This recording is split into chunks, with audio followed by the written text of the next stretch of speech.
इंग्रज राजवटीचा काळ. दुसऱ्या महायुद्धाच्या सावटाखाली नांदूर बहुलासहित 18 गावं विस्थापित झाली. गावं उद्ध्वस्त झाली, घरं उद्ध्वस्त झाली आणि त्या लोकांना देशोधडीला लागावं लागलं.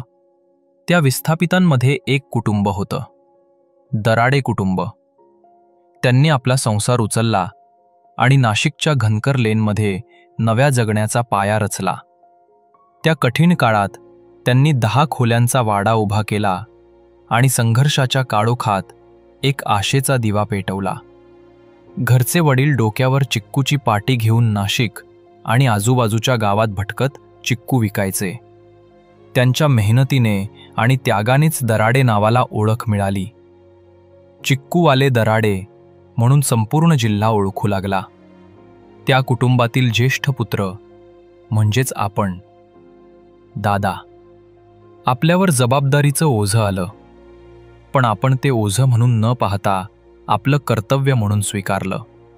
अत्यंत प्रतिकूल परिस्थितीतून शिक्षण घेत महसूल खात्यात नोकरीला लागलात आणि नंतर वन खात्यात गार्ड म्हणून रुजू झालात.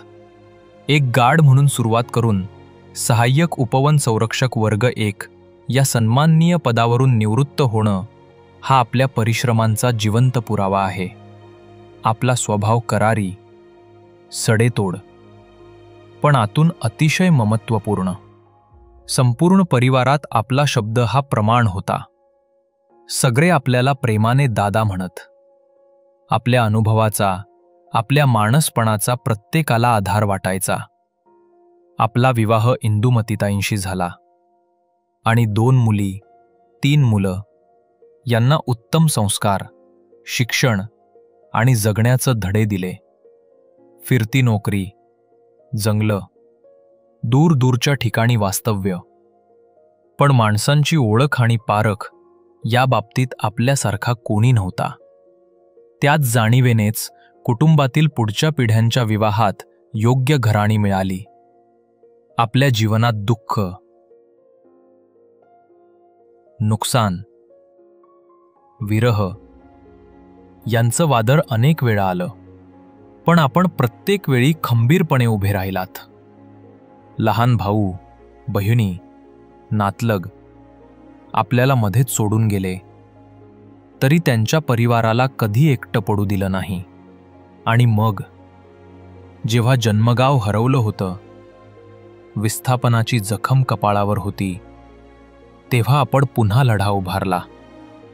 सरकारच्या दारात, न्यायालयांच्या दालनात, मुंबई, ठाणे, पुणे, दिल्लीपर्यंत धाव घेतली. भारताच्या पहिल्या महिला राष्ट्रपतींना, आदरणीय प्रतिभाताई पाटील यांना भेटून आपल्या गावाचा प्रश्न मांडला.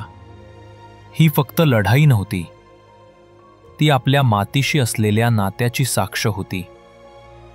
87 वर्षांचं आयुष्य, संघर्ष, शिस्त, प्रेम आणि जबाबदारीचं एक अद्भुत मिश्रण.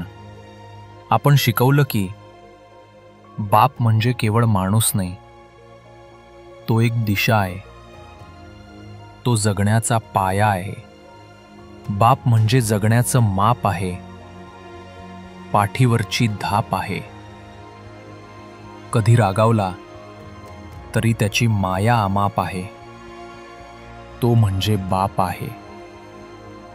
आज आपण नाहीत, पण आपल्या आठवणी, आपल्या शिकवणी आणि आपल्या जिद्दीची छाया प्रत्येकाच्या आयुष्यात कायम जिवंत आहे. दादा, तुम्ही आहात आमच्या प्रत्येक श्वासात, प्रत्येक प्रेरणेत.